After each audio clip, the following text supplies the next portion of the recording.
Leo siku ya Jumatano tulikuwa tuna michezo mitano, upande wa basketball, handball, pamoja na volleyball. Kiujumla kabisa kwenye hii michezo yetu yote ya leo tumepata ushindi kwa 90%, na bado tuko vizuri, tunaendelea vizuri kama Arusha Jiji, tukiwa na matumaini makubwa kabisa ya kuendelea kupata ushindi kwenye michezo ambayo inafuatia.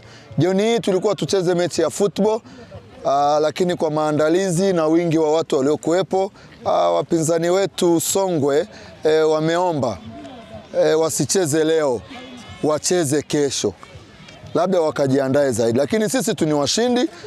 Kama wataenda kwa mambo mengine ni wao, lakini sisi tunamtegemea Mungu kuliko chochote, na tunaamini tutashinda sisi kama Arusha Jiji, na kauli yetu Arusha City, in the game to win. Arusha City, in the game to win.